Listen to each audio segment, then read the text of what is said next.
Haleluya, salam damai sejahtera di dalam cinta kasih daripada Bapa kita Tuhan Yesus Kristus. Dan selamat pagi, Kamis pagi hari ini 7 Agustus 2025. Kita bersyukur, terima kasih, hari demi hari kita dipelihara sama Tuhan. Biar makin hari kita mau cinta Tuhan, kita mau taat. Jangan sampai kita berani menghina firman. Jangan seperti Raja Sedekia, ya, itu Raja Yehuda. Dia begitu berani melawan firman Tuhan, menghina segala firman Tuhan, maka ada murka Tuhan. Kita membaca dalam 2 Tawarikh pasal 36 ayat 11 sampai 21. Di situ dikatakan Raja Sedekia menghina segala firman-Nya, maka murka Tuhan bangkit. Oh, ampun sama Tuhan. Itu mari kita mau belajar takut akan Tuhan. Dengan segala firman yang kita baca, membawa kita makin hari hidup benar di hadapan Tuhan.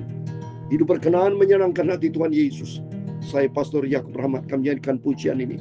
Tiap perjanjian dalam Alkitab, amin, haleluya.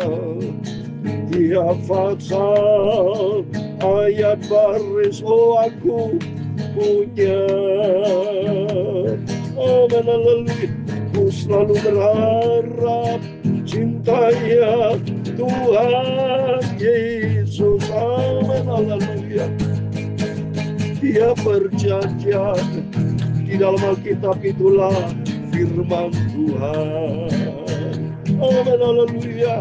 Di dalam kitab Amsal Sulaiman pasal 19 ayat 16, demikian firman Tuhan. Siapa yang berpegang pada perintah memelihara nyawanya, amin, haleluya. Tetapi siapa yang menghina firman akan mati, amin, haleluya. Aku cinta firman-Mu Bapa, dan taat akan firman Tuhan, amin, haleluya.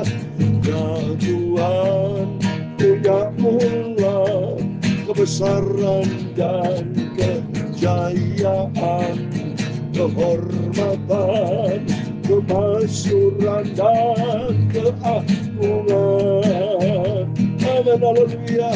Dia segala yang ada di langit dan di bumi, ya Tuhan, punya mula kerajaan, dan Kau yang tertinggi itu melebihi segala-galanya sebagai kepala, amin, haleluya. Sebab kekayaan dan kemuliaan berasal daripada-Mu, dan Engkau-lah yang berkuasa atas segala-galanya, amin, haleluya. Dalam tangan-Mu lah kekuatan dan kejayaan, dalam tangan-Mu lah kuasa membesarkan dan mengokohkan segala-galanya, amin, haleluya. Sekarang ya Allah, kami bersyukur kepada-Mu dan memuji nama-Mu yang agung itu, Tuhan Yesus, Bapakku, Tuhanku yang kucintai, amin, haleluya. Ampunilah segala dosa, segala salahku Bapa. Ampun ya Tuhan Yesus. Kudus segala mulutku, pikiran dan hatiku untuk pagi ini firman Tuhan. Dalam nama Tuhan Yesus, kami hamba-Mu, kami anak-anak-Mu pagi ini membaca firman Tuhan. Dalam nama Tuhan Yesus, kami sudah berdoa mengucap syukur Allah. Amin, amin. Terpujilah Bapa kita Tuhan Yesus. Kita mau cinta firman Tuhan, dan kita mau menjadi pelaku firman Tuhan. Jangan pernah menghina firman. Sebab ayat tertulis saudara di dalam Amsal Sulaiman di 19 ayat 16. Siapa berpegang pada perintah memelihara nyawanya, tetapi siapa yang menghina firman akan mati. Oh, jangan macam-macam. Menghina firman berarti melawan Tuhan. Kalau melawan Tuhan, nafas kita bisa diambil sama Tuhan dan dimasukkan ke dalam neraka. Di dalam Lukas 12 ayat 5, takutilah dia yang bisa membunuh tubuh dan bisa memasukkan ke dalam neraka. Takut sama Tuhan. Lebih bagus kita hormat dan takut kepada Tuhan. Kita berani sama Tuhan. Apa kita nih, punya kekuatan apa? Nafas kita dari Tuhan, hidup kita semua dari Tuhan. Maka berpegang pada perintah Tuhan, kita akan selamat memelihara nyawa kita. Tapi siapa yang menghina firman Tuhan mati. Ini terbukti nyata, saudara. Sedikit sombong, dia berani melawan firman ini. Makanya sudah kita takut sama Tuhan. Saya mau baca 2 Tafsir yang terakhir 36 dari ayat 11 sampai 21. Demikian firman Tuhan. Sedekia berumur 21 tahun pada waktu ia menjadi raja, dan 11 tahun lamanya ia memerintah di Yerusalem. Ya, semua rata-rata ya, raja Yehuda maupun raja bagian utara ya, semua sama Tuhan. Memang sedikit yang selamat. Banyak manusia bandel, banyak manusia jahat tidak tahu diri. Ini salah satunya Sedekia. Ya, ayat 12, ia melakukan apa yang jahat di mata Tuhan Allahnya dan tidak merendahkan diri di hadapan Nabi Yeremia yang datang membawa pesan Tuhan ya. Di sini 3 kesalahan jahat di mata Tuhan, tidak merendahkan diri berarti sombong, dan ketiga menghina firman. Mati, saudara ya. Jangan macam-macam. Pakai pentingnya kita dengan membaca Alkitab, kita dapat mengerti, memahami langkah-langkah apa yang harus kita kerjakan, langkah apa yang jangan kita kerjakan. Salah satunya, jangan kita menghina firman ya, tapi kita mau rendah hati, kita mau dibentuk sama Tuhan supaya hidup kita selaras dengan firman Tuhan.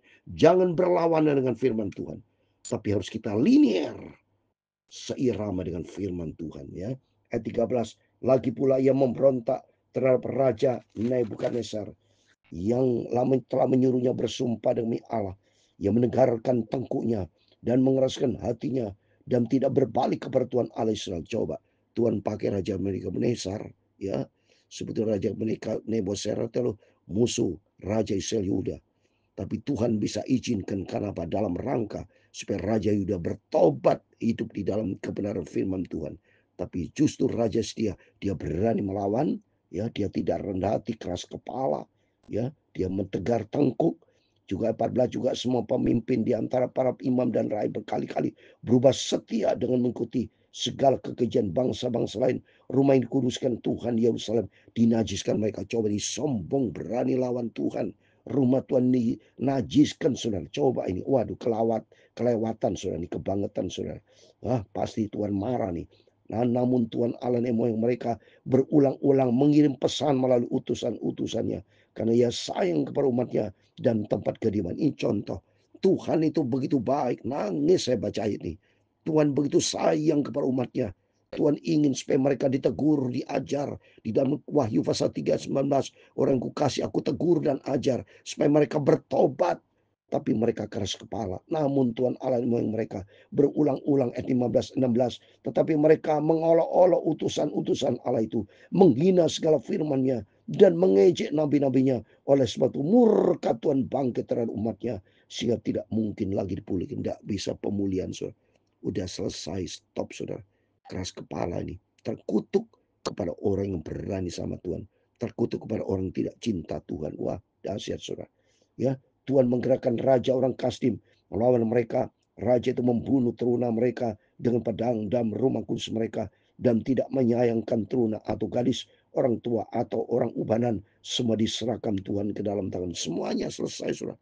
Karena anak mereka anak yang berani, nggak ada satupun yang bertobat. Ya, keturunnya habis, selesai. Tuhan marah, saudara. Seluruh perkakas rumah Allah yang besar dan yang kecil, serta harta benda dari rumah Tuhan, harta benda raja dan harta benda para panglimanya, semua dibawanya ke Babel. Mereka membakar rumah Allah, merobohkan tembok Yerusalem, dan membakar segala puri dalam kota itu dengan api, sehingga musnahlah segala perbuatannya yang indah. Wah, benar-benar sudah, saudara, ya, wajar kalau murka Tuhan, karena dia menghina Tuhan, menghina rumah Tuhan. Rumah Tuhan habis, sudah. Coba ini. Tuhan marah, saudara. Memang mari Bapak Ibu, saya lebih setuju. Bapak para gembala, para hamba Tuhan, lebih bagus memperbaiki kualitas kehidupan rohani dibandingkan dibagusin rumah-rumah Tuhan secara daging. Lebih bagus kualitas jemaat harus kita perbaiki supaya mereka diselamatkan, karena rumah Tuhan seperti ini ya bisa roboh. Ya, kalau Bapak Ibu ingat Yesus sendiri pada waktu lihat bait Allah, tidak ada satupun batu pun, semua akan runtuh. Ya, oleh itu mari, jiwa-jiwa lebih penting daripada gedung secara fisik. Saya sebagai hamba Tuhan mengajar supaya jiwa-jiwa ini kualitas rohani berkenan sama Tuhan ya. Ayat 20, mereka yang masih tinggal dan yang luput dari pedang diangkutnya ke Babel, dan mereka menjadi budaknya dan budak anak-anaknya sampai kerajaan Persia berkuasa. Ayat 21 yang terakhir. Dengan demikian kenapa firman Tuhan yang diucapkan Yeremia, sampai tanah itu pulih dari akibat dilalaikannya tahun-tahun sabatnya, karena tanah itu tandus selama menjalani sabat sehingga genap 70 tahun. Amin. Ini sesuai dengan kebenaran firman Tuhan, bahwa nanti mereka akan dibawa ke Babel, ditawan oleh Raja Nebukadnezar. Semua kegenapan firman. Takut kita kepada Tuhan. Mari kita hormati melalui firman Tuhan pada pagi hari ini. Membuat kita, ayo kita mau taat kepada firman. Jangan pernah menghina firman, tapi lebih bagus kita mau taat. Ikuti firman Tuhan adalah Alkitab, itulah firman Tuhan yang sudah kanonisasi, yang sudah legal. Tuhan sudah sahkan apa yang tertulis dalam firman Allah itu pasti digenapi. Dan kita mau cinta Yesus, rajin baca Alkitab pagi malam, dan rajin menjadi pelaku firman, supaya kita diberkati sama Tuhan. Amin. Tuhan memberkati kita semua. Tiap perjanjian dalam Alkitab, amin, haleluya. Tiap pasal ayat baris, oh aku punya, aku cinta firman-Mu Bapa. Aku mau selalu cinta dan berharap hanya kepada Tuhan Yesus. Amin. Haleluya. Dia perjanjian di dalam Alkitab itulah firman Tuhan. Amin. Haleluya. Tuhan memberkati engkau dan melindungi engkau. Tuhan menyinari engkau dengan wajah-Nya dan memberi kau kasih karunia. Tuhan menghadapkan wajah-Nya kepadamu dan memberi kau damai sejahtera. Bapa kami yang di surga, dikuduskan nama-Mu, datanglah kerajaan-Mu, jadilah kehendak-Mu di bumi seperti di surga. Berikanlah kami pada hari ini makanan kami yang secukupnya, dan ampunilah kami akan kesalahan kami, seperti kami juga mengampuni orang bersalah kepada kami. Dan jangan membawa kami ke dalam pencobaan, tetapi lepaskanlah kami daripada yang jahat. Amin. Haleluya. Karena Engkau-lah yang mempunyai kerajaan dan kuasa dan kemuliaan sampai selama-lamanya. Amin. Amin. Segala puji dan hormat, segala kebesaran, ketinggian, kemuliaan, keagungan, kesempurnaan, kekudusan, tempat tertinggi di atas segala-galanya hanya bagi Allah Bapa di dalam kerajaan surga. Dalam nama Tuhan Yesus Kristus. Bapak, Ibu, Saudara semua bersama saya diberkati. Mari melalui firman Tuhan pada pagi hari ini. Jangan pernah menghina firman. Jangan pernah melawan Tuhan. Tapi kita mau taat setia. Lakukan apa yang firman Tuhan katakan. Lakukan dengan setia. Sampai kita berjumpa dengan Tuhan Yesus. Amin. Immanuel. Puji Tuhan. Selamat pagi. Haleluya.